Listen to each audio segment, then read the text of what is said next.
Hello everybody.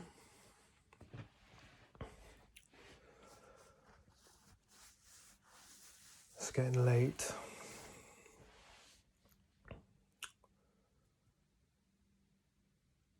It's after 1 o'clock in the morning.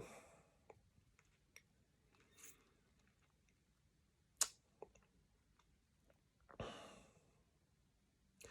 think I'll read a book in a minute. About for an hour before I go to bed. I was thinking about that Marcus Aurelius geezer.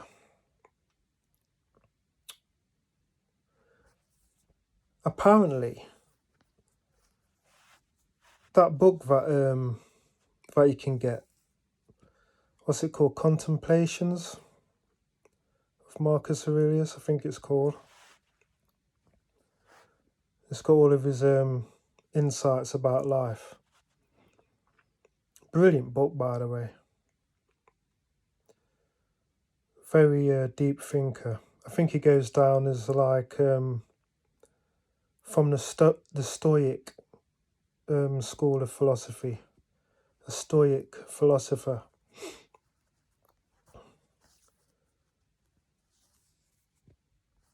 I only realised the other day that it wasn't meant to be published.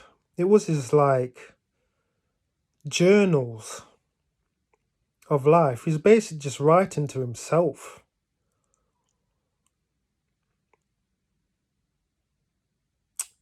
When you write to yourself,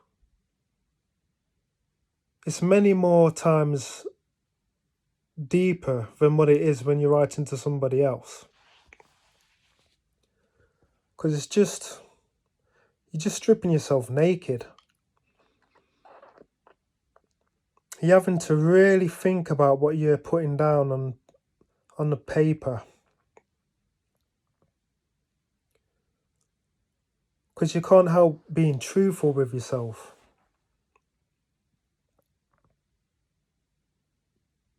I've just noticed by looking at myself here when I think, I'll move my jaw. What am I doing that for? Yeah, I didn't know it was his journals. They were supposed to be private. I heard somewhere as well that it was supposed to be a black emperor, like Septimus Severus. He was from Carthage. Now I'm gonna have to like check that out, because obviously we can't claim everybody. You know what I mean? You just got to be truthful with it. You know, but it wouldn't surprise me. There's been a lot of stuff that's been swept under the carpet. But you know, I'm not gonna like jump to any conclusions and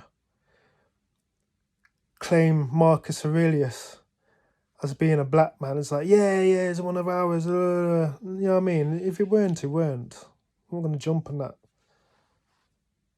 bandwagon there. But I'm going to do some research about it, because I thought, I've never read that one before. But if we hadn't done our digging regarding the others, I would have never have known that there were black Roman emperors. I would have never have known that. Apparently, a few from that family line were emperors. Obviously, they weren't very popular among the rest of the Senate, for obvious reasons, but there you go. But yeah, it was journals to himself.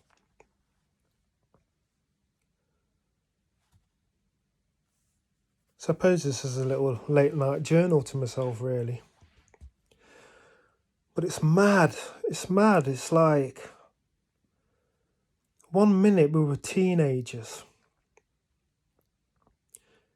in like the late 80s, moaning amongst ourselves, won't someone please hurry up and invent a phone that you can carry around with you, so we don't have to go into these smelly phone boxes anymore? People back in the day were just using them as a public toilet, man. Going into them public phones. Just reeked of urine. Oh, I hated using them phones. But we had minds like computers. I must have had about 100 phone numbers off tap, ready to roll off my tongue in my head. Just go to the phone box and just dial out the number. Because it was the old dialing, where you had to do this round the dial for the younger people out there and wait for it to come back round again. 1, 9, you were there for time. And then they gradually put in the touch. Well, it weren't touch screen, it was like buttons. Way before touch screen. But yeah, man, it's like some of the guys used to go in there and urinate all over the handset and everything. There's some nasty people out there, boy. But yeah, imagine that. Because that's a new-ish invention anyway, the telephone, innit? Over the past, 150 years or whatever. Before that, no phone whatsoever. And then now, I'm talking to myself and the whole world can see it. Me just rambling on to myself. It's crazy when you think about it. But yeah, thank God for mobiles. Jesus. Hated them damn phone boxes. But yeah, Marcus Aurelius. I love reading his musings.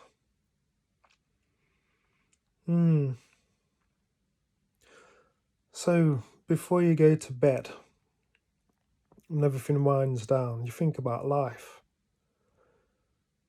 And I normally make it a rule to contemplate death.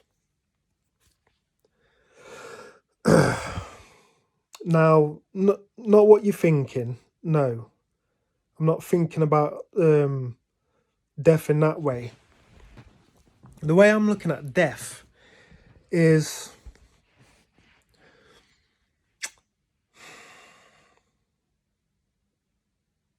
I'm trying to find a word. Novel.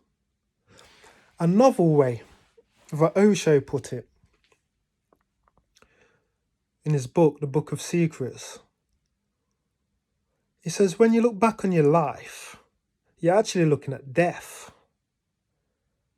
Because it's already happened.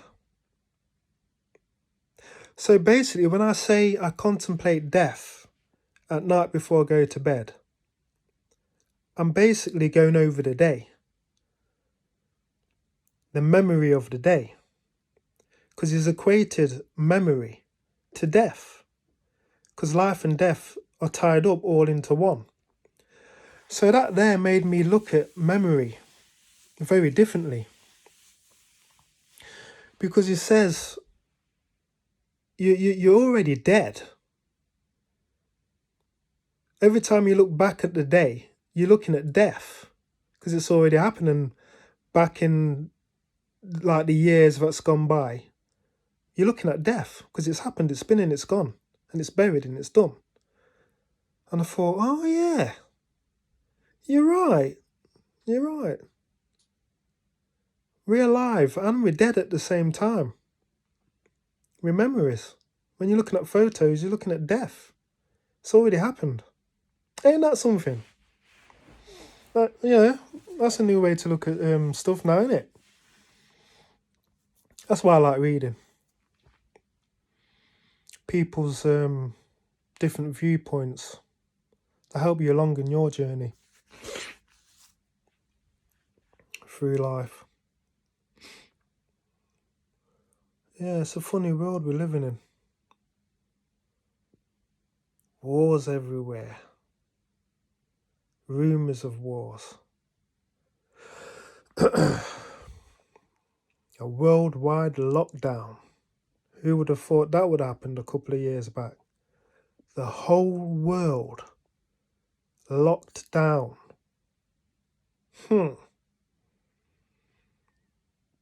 You know what I mean? I'm not shocked about anything anymore.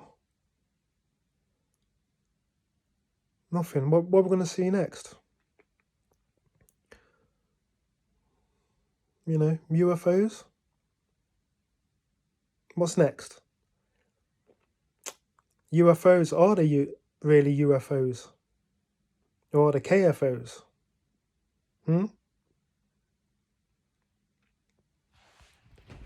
Unidentified flying objects, or are they known identified flying objects?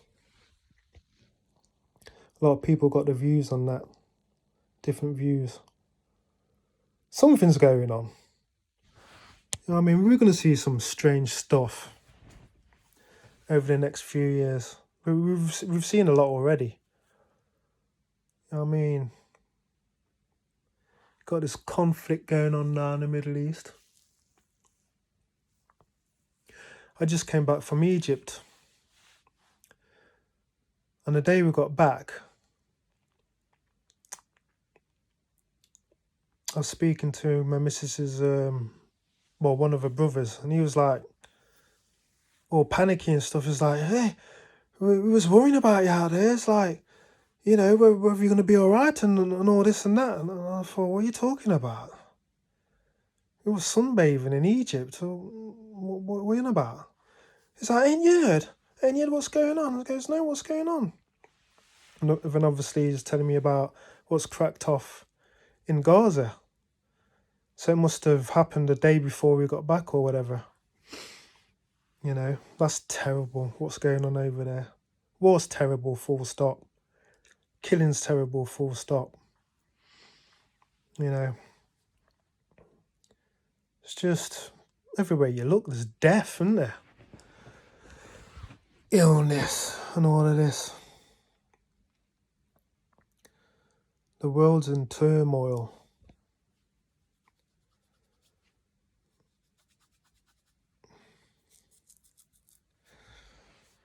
Yeah, so much loved ones over this past year that's gone as well.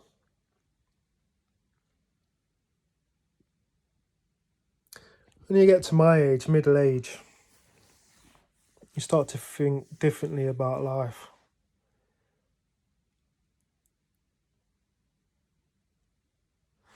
You know, as the years roll by, your immortality starts to get more real. People starting to drop off and stuff, people getting ill. I seen one of my old school friends yesterday. It's not funny, I shouldn't laugh. But you look absolutely finished with. Absolutely finished with. It was like, I was in the shop, you come in, and I had to look at him twice. It was only the eyes. When I looked at him in his eyes, it registered to me who he was. And I was like, oh my gosh. And obviously I said his name. I'm not going to say his name out, you know, but I said his name like, and he goes, yeah, it's me, and all of this. He looked absolutely finished with. I mean, late 40s. So we're like late 40s, touching 50. We're young old men. But he looked about 70. His face was like all bubbled up and stuff. Obviously, because he's like been hammering it. The drink and whatever else. His skin's suffering. It's all bubbled up. You know, like people have them red noses because they're drinking a lot of port and stuff like that. That's how he looked. It's a shame, really, because he was a handsome dude when we were younger, when we were in the teens and stuff. He used to get all the girls. I mean, we used to be jealous of him. All the girls just dropping at his feet, man. And now, looks like Mr. Magoo. Seriously. Oh man, it's like, geez. But yeah, I don't know what I'm going on about that for, but yeah, like there's stuff like that. And you think to yourself, wow, people come in, they fade away. You know. But yeah, I'm reading a good book at the minute. Good recommendation. It's called The Periphesium.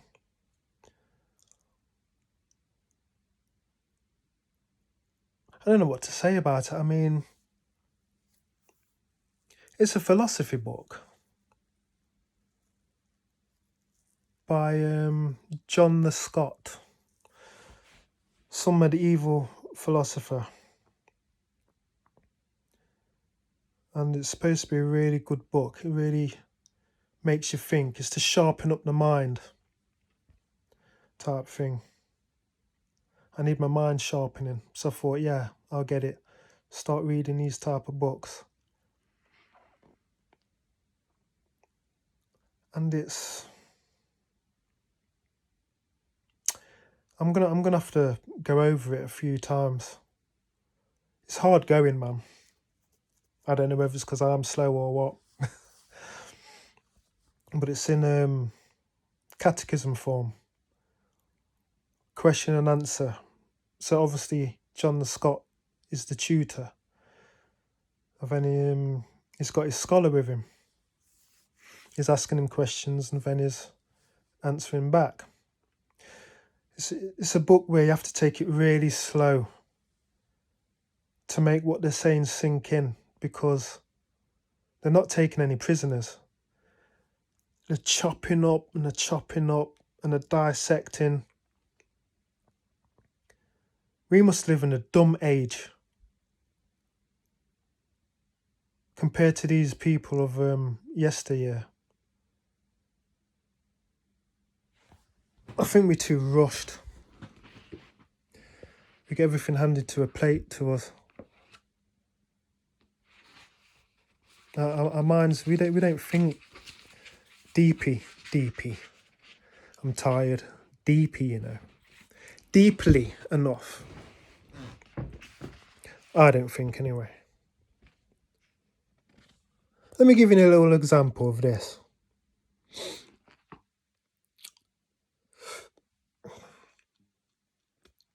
Shouldn't we, this is the tutor, by the way, shouldn't we examine in the same way the power of all words which sacred scripture predicates of divine nature?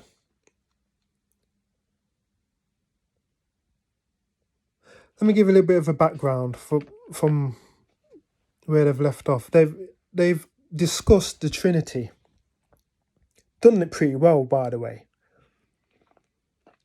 Where they've gone into the different aspect of what the Trinity represents.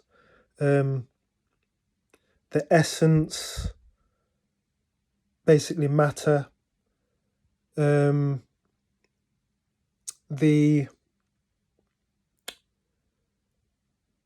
proactive thought or design, and the actual motion. So basically the intelligence and the motion, or the energy. So basically they're saying that matter, energy, and intelligence can't be alone. They all have to be intrinsically woven together as one. Hence the Trinity. So basically they're saying the Trinity is just a description of the one and how it acts. I thought that kind of makes sense. A lot of people struggle with the Trinity.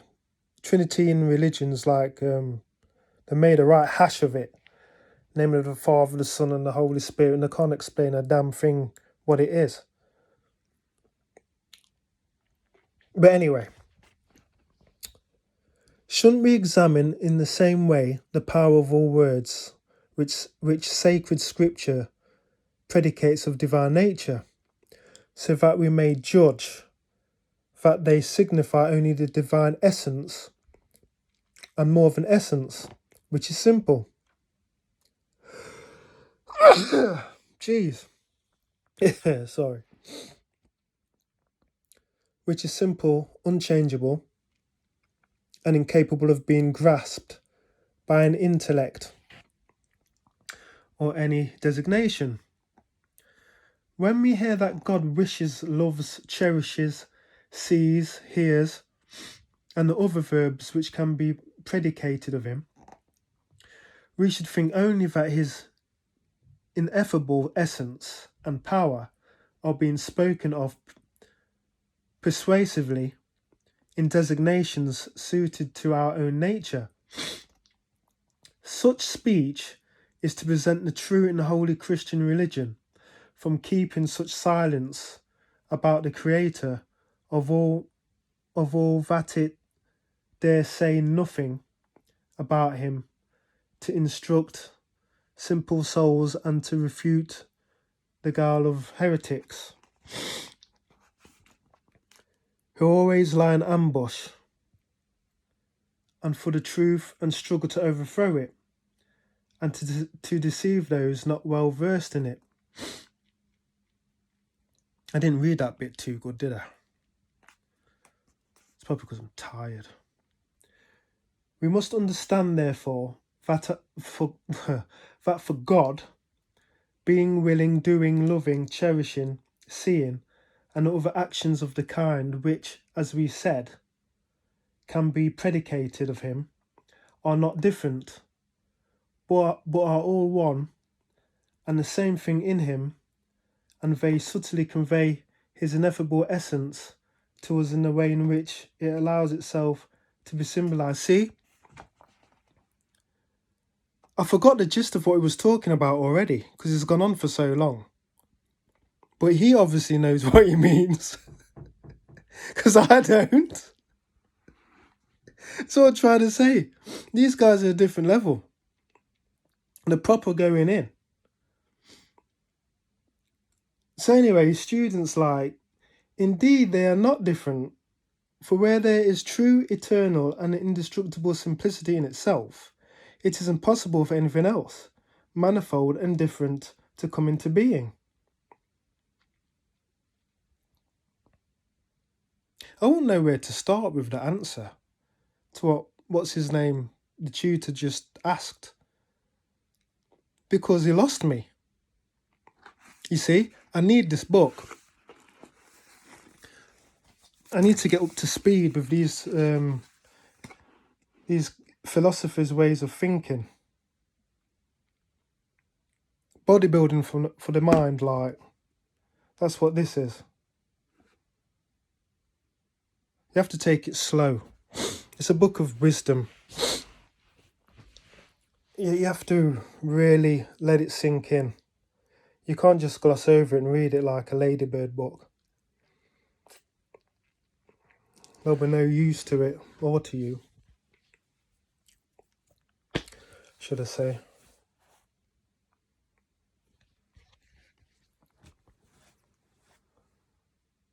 This was interesting as well. I don't know whether you can see that. Might be back to front. Post-Traumatic Slave Syndrome by Dr. Joy DeGruy. I've been meaning to read this book for years, and I've only just got round to it. I'm about halfway through.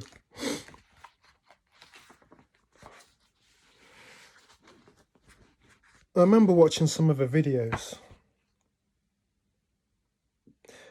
and she made it very plain what's happened to us, the descendants of, I call it prisoners of war, but for want of a better term, descendants of slaves, and why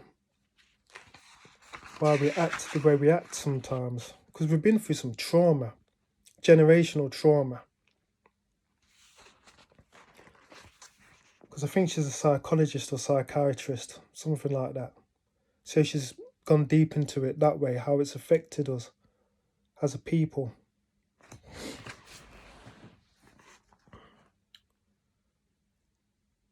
I think her dad was a Freemason.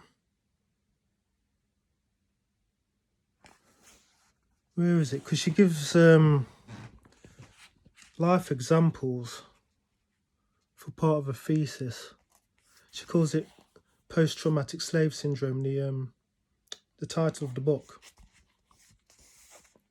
Let me just find it for you. Where is he? Oh yeah. This will prick some ears up.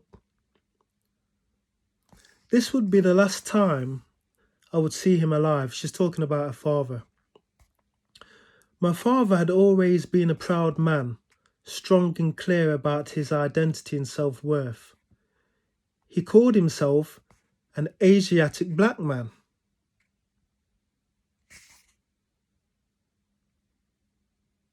So obviously he's been influenced by the teachings of the Most Honourable Elijah Muhammad. That's obvious. Because no one else talks like that. Long before black was considered beautiful in America, he once put a cousin out of our home because she was treating my brothers and sister and me differently based on our skin colour. He actually packed her bags and put them on the front porch, then pushed them and her out of the door. That spring day in 1990, my father trembled as he spoke, as if both nervous and agitated about what he was going to say. He began by saying he wanted me to have his Masonic ring. Yeah, my dad was a Mason. Which he took off his finger and gave to me. He then said, "There are some things I need you to know. The road of life is long and hard, and you should not try to walk it alone. You need people to help you along the way." Yeah, this book is bad. I'll do a little review on it when I finish it. It's good to read. You learn a lot of stuff. You pick a lot of ideas up which you would have never picked up.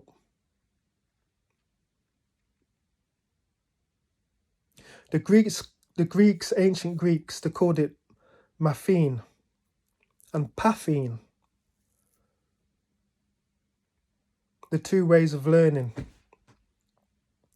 They used to argue the toss about which one was superior. The Latins or the Romans, they called it mathos and paphos. Basically, mathos, where you get the word maths from, general learning. Basically meaning learning from books or elsewhere, out of yourself. Paphos or paphine means direct and experience. Things that have happened directly to you. And the argument was you can only be defined by your direct experience deeply. I'm struggling for a word here.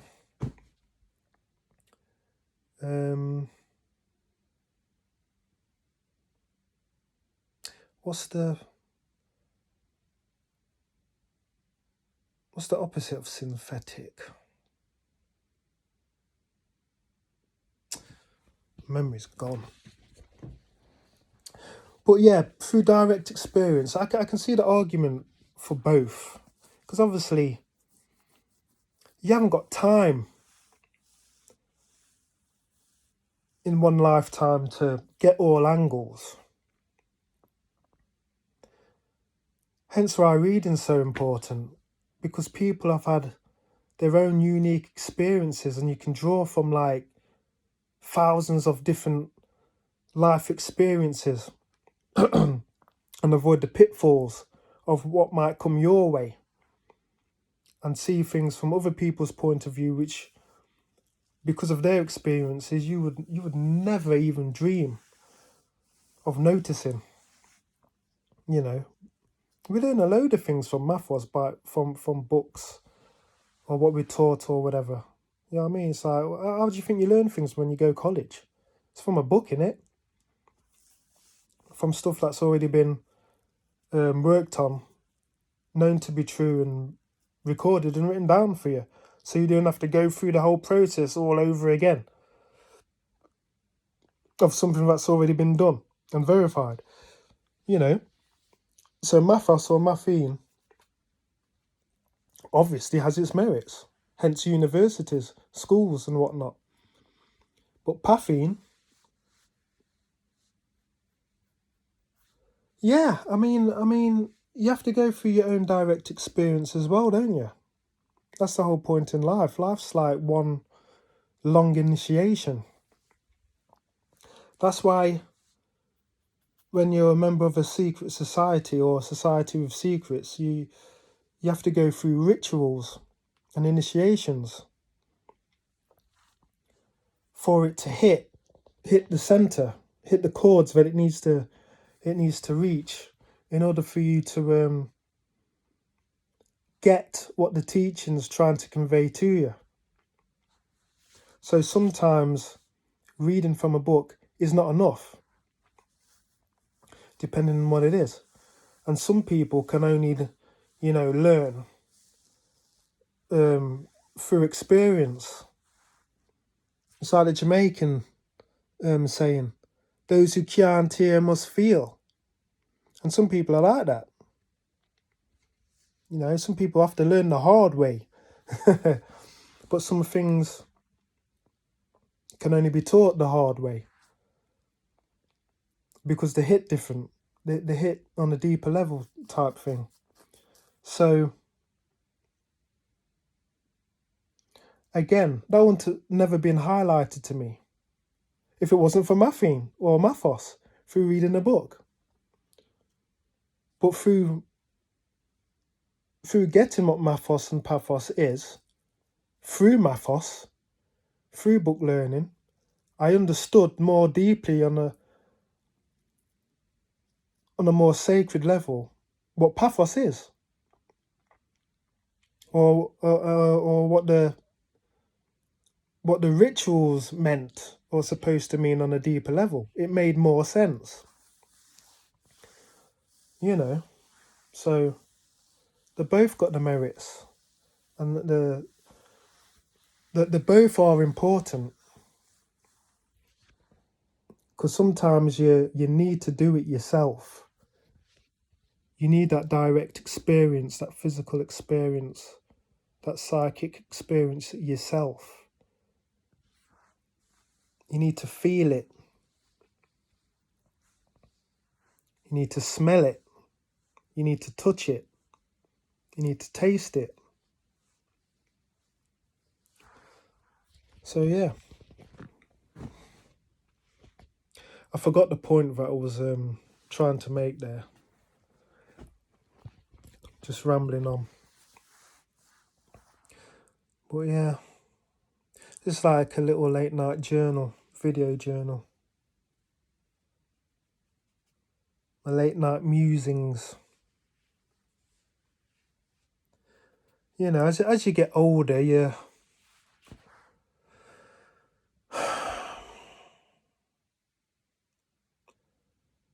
kind of let your hair down a little bit more, so to speak. You haven't got so much more hang-ups about life. Because you don't really care anymore to that, really. Is that the right word? Not caring? Or not so uptight about yourself. And you don't take yourself so seriously like you used to when you was younger. When you was younger, you wanna be cool. You wanna look cool. So you're frightened of saying stuff just in case people make fun of you or whatever, because you want to keep your cool persona and stuff like that. But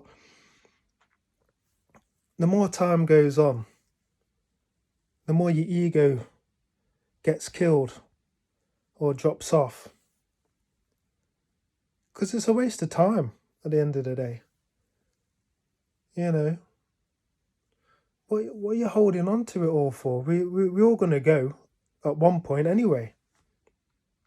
So if you've got something to share of note, or if you think that might help humanity, you might as well share it. If people don't like it, they don't like it. If they do like it, great. Your purpose served its goal, so to speak.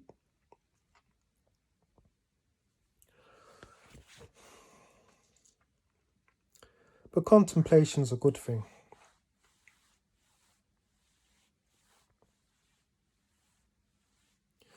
You know what I mean? It slows the mind down. Life isn't so rushed. Nowadays, we don't get the chance to have a moment's breath, never mind thought. Everything's rushed, everything's put into a face. Before, we just had the television to deal with. Now you carry a little television around with you all day, frightened to put it down. Get heart palpitations if you leave your phone in your yard. That's why sometimes I just leave my phone in the yard. Go for a walk without it. That's one of the benefits of being my age group, because we grew up without mobile phones.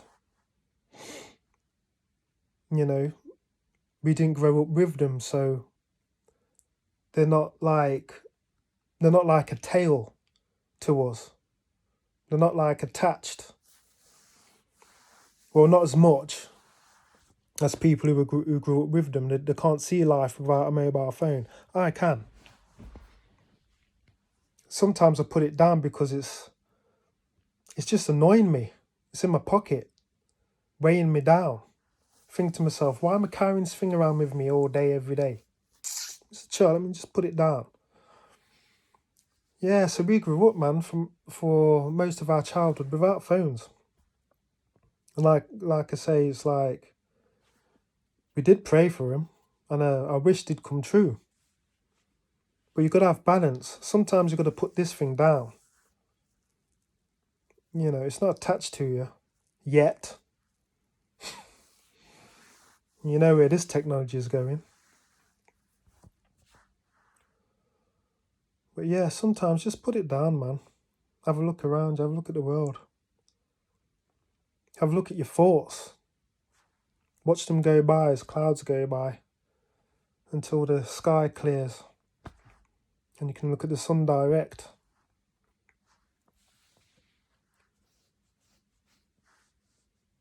That's allegorically, not like actual looking at the sun, if you get my gist. But yeah, give yourself some time to yourself. Instead of carrying around this little telephone with you. YouTube, Instagram, jumping from this app to that app. It's just grabbing for your concentration all the time. Put it down for a bit. You know, here's me saying put it down for a bit, and I'm talking into it to put it onto YouTube. I know, a bit hypocritical, innit? But you get what I mean. You get what I mean. So yeah, I'm just chilling after another day at the office of life.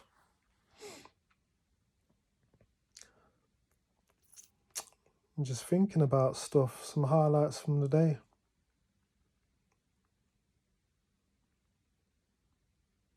It's good to go over your day. When you go back from the last thing that you remember, all the way back to the start of the day, it's funny what you remember. Some things will pop up and you'll be like, wow, I can't believe I remember that. You'll be surprised how good your memory is, you know. So like I say, it's because we don't use them. Because we're distracted all day. We don't use them. when you actually use it, you'll be surprised what you do remember. Everything's recorded. Once you start to just still your mind and have a look back, some stuff you didn't even catch when you was in the moment, when you was conscious of the fact that certain stuff was around you. It's not until you look back and you think to yourself, wow, I didn't even see that. You see, your mind catches everything. You'll be surprised. You should try it. Good little technique. You know. And there's obviously more occult techniques that spin off from that. If you're into that school of thought, which we won't get into here, no point. But it's a start. It's like they say, you got to learn how to die before you die. So when you die, you can live.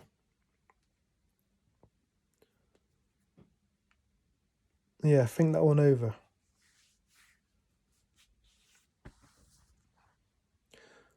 I've been speaking for 40 minutes. I've been speaking to myself for 40 minutes. If I was writing this down, I'd probably only on the second paragraph.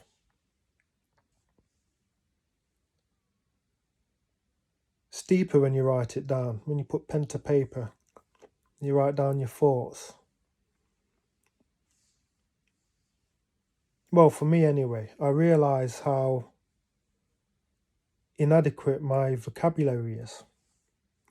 It puts a highlight on it. And it puts it makes you focus more when you write. Because you're having to choose your words more in depth. And it puts your thoughts more in order. It's good to write. You know what I mean? Find a balance. I'm going to have to start writing more, I think. Well, I know so. I need to write more. Because it helps you. It helps you order your thoughts. It gets your thinking clearer. So you read, and then you can complement it with your writing and expressing what you've taken in. So you can digest things even clearer or better when you do take things in and reading. So it's complementary. I was going to say it's complementary, my dear Watson, but that's not what it is it? It's elementary, my dear Watson. Yeah, I think I'll have to read some of Sherlock Holmes's books as well.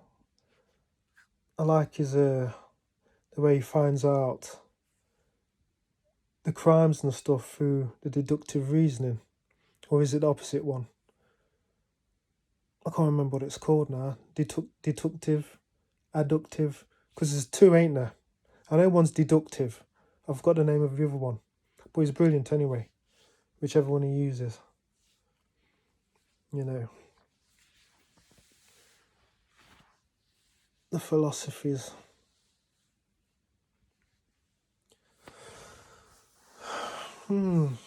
Time. Yeah, I think I'm going to wrap it up, you know. I think I'm going to wrap it up. Nothing else is coming to mind. I think it's because it's getting late and I want to get a little bit more of my book in before I go to bed. But yeah, some late night contemplating. I thought I'd share with the world. I mean, you might think I'm mad. You might think I'm boring. You might think I'm interesting. Who knows? If there's anything of help that I've talked about, then great. I'll put it up anyway. I'll post this and see what you think.